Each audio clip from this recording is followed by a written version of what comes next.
12 ربیع الاول نہ تو رسول اللہ صلی اللہ علیہ وسلم کی پیدائش کا دن ہے اور نہ ہی آپ کی وفات کا دن. اس دن کا اسلام میں کوئی سرے سے سر پاؤں ہے ہی نہیں.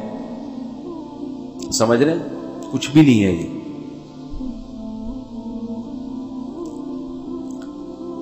کیوں نہیں ہے؟ اتنے لوگ مناتے ہیں، اتنے لوگ کرتے ہیں. لوگوں کے منانے پر گورنمنٹ کی طرف سے کوئی پابندی نہیں ہے، اس لیے مناتے ہیں لوگ. اتنے سارے علماء کی تقریریں آتی ہیں اس دن کی فضیلت پر، تو وہ اس لیے آتی ہیں کہ تقریروں پر بھی گورنمنٹ کی طرف سے کوئی پابندی بولو بھائی نہیں. تو لوگ دیکھتے ہیں گورنمنٹ کی طرف سے پابندی ہے یا نہیں ہے، اس کو فوکس کرتے ہیں. شریعت کیا کہتی ہے یہ تو وہی فالو کرے گا نا جو شریعت کو فالو کر رہا ہو، جو دیکھتا ہو کہ قرآن و سنت کیا کہتے ہیں. ائمہ مجتہدین جن کی قرآن و سنت پہ گہری گرفت تھی وہ کیا کہتے ہیں، وہ اخپل طریقے سے اسلام کو پیش بولو بھائی نہیں کرے گا. اخپل طریقہ نہیں چلتا. آج بہت سے معاملات میں پتہ ہی نہیں چل رہا ہے کہ ان کا لائف اسٹائل یا ان کا مذہب ہے کیا. اخپل طریقہ تو ہر ایک کا، بلوچوں کی الگ روایات ہیں، مہاجروں کی الگ ہیں، پنجابیوں کی الگ ہیں، پٹھانوں کی الگ ہیں. تو اخپل کو لے کے چلنا ہے تو پھر تو ہر قوم کا الگ کلچر، ہر قوم کی الگ روایات. اسلام کو دیکھنا ہے تو پہلے میں 12 تاریخ کے بارے میں آپ کو بتا دوں. ہمارے پاس جو دلائل ہیں وہ سب سے پہلے قرآن ہے. ایسا ہی ہے نا؟ الحمد سے لے کے والناس تک پورے قرآن میں کہیں بھی نہیں لکھا ہوا کہ نبی صلی اللہ علیہ وسلم 12 تاریخ کو پیدا ہوئے تھے. آپ کہہ سکتے ہیں آپ سے تو بہت سی چیزیں نہیں لکھی، تو چلو جو نہیں لکھی وہ پھر حدیث میں آتی ہیں. احادیث ہم دیکھتے ہیں تو کوئی ایک صحیح روایت بھی، صحیح حدیث بھی اس بارے میں نہیں ہے کہ آپ صلی اللہ علیہ وسلم 12 ربیع الاول کو پیدا ہوئے. آپ کو معلوم ہے آج کل انگریزی تاریخوں سے عربی تاریخ اور عربی سے انگریزی نکالنا آسان ہے یا نہیں؟ آپ اپنی ڈیٹ آف برتھ لکھیں، گوگل سے پوچھیں کہ جس دن میں پیدا ہوا اس دن اسلامی تاریخ کیا تھی. گوگل بتائے گا کہ نہیں بتائے گا؟ گوگل بتا دے گا بھئی یہ بن رہی ہے. ایک دن کا فرق اس میں ہو سکتا ہے 29 اور 30 کی بیس پہ، یا مفتی منیب صاحب کی وجہ سے یا پشاور کی وجہ سے ایک آدھ دن کا فرق بولو بھائی ہو سکتا ہے، اس سے زیادہ نہیں ہوگا.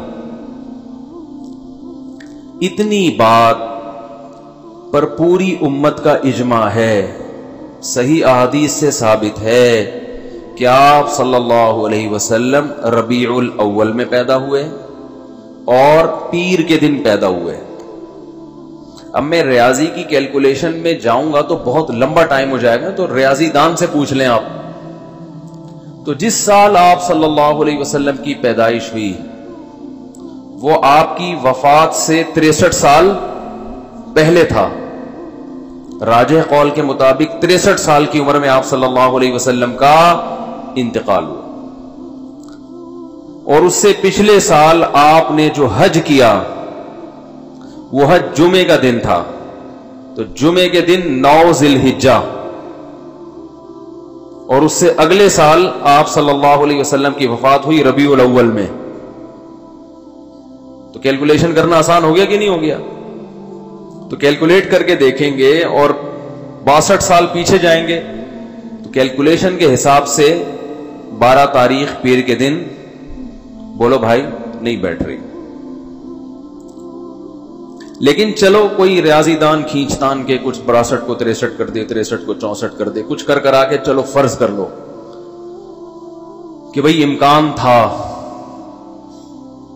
تو ہم تو سب سے پہلے کسی بھی واقعہ کے لیے مورخین کو فوکس کرتے ہیں یا حدیث کو. ہسٹری سے جس چیز کا تعلق ہے وہ یا تو حدیث میں ہوگی یا تاریخ دان بیان کریں گے. تو مورخین کی رائے میں اچھا خاصا اختلاف ہے، تھوڑا بہت نہیں. ان میں کسی ایک رائے کو ترجیح دینا آپ کے لیے صرف تاریخ کو اگر دیکھو گے تو ممکن نہیں، حدیث کو دیکھو گے تو حدیث میں ہے ہی نہیں. تو اس بات کا امکان ظاہر کیا گیا ہے جو ماہرین محققین کہ 8 یا 9 ربیع الاول کا امکان زیادہ ہے آپ کی پیدائش کا دن ہونے میں. تو ویسے بھی ایک بات ذہن میں رکھیں کہ اسلامی تاریخ میں جو بہت اہم ترین واقعات ہوتے ہیں جن کا ہماری پریکٹیکل لائف سے تعلق ہو، 2 چیزیں ہوں، واقعہ اہم اور ہماری عملی زندگی سے تعلق، تو ایسے واقعے کی تاریخ یاد رکھنا یہ اسلام کی ذمہ داری ہے. بات آ رہی ہے سمجھ میں؟ یہ کس کی ذمہ داری ہے؟ اسلام کی، کیونکہ اس پہ عمل ہے. مثال کے طور پر رمضان کا چاند نظر آتے ہی اسلام آرڈر دیتا ہے کہ آپ نے کیا کرنا ہے؟ روزہ رکھنا ہے. اب ماہرین بھول گئے کہ یہ والا مہینہ ربیع الاول ہے، شوال ہے کہ رمضان ہے، کیلکولیشن کر رہے ہیں، بوکھلا گئے. مورخین کا اختلاف ہو گیا کہ یار یہ رمضان ہے کہ شوال ہے کہ ذی قعدہ ہے کہ ذی الحجہ ہے، تو ہمارے روزے کہاں گئے؟ بولو بھائی، روزے گئے. اب شک کو شبہ کے ساتھ روزہ رکھیں گے کہ یار پتہ نہیں یہ رمضان ہے بھی کہ نہیں. آپ کہہ سکتے ہیں پہلی تاریخ میں تو اختلاف ہوتا ہے کہ فرض رمضان ہے یا نہیں، اس اختلاف کا شریعت نے حل بتا دیا. الصوم یوم یصوم الناس، جس تاریخ کو لوگ سمجھیں کہ پہلی ہے تو وہ کیا ہے؟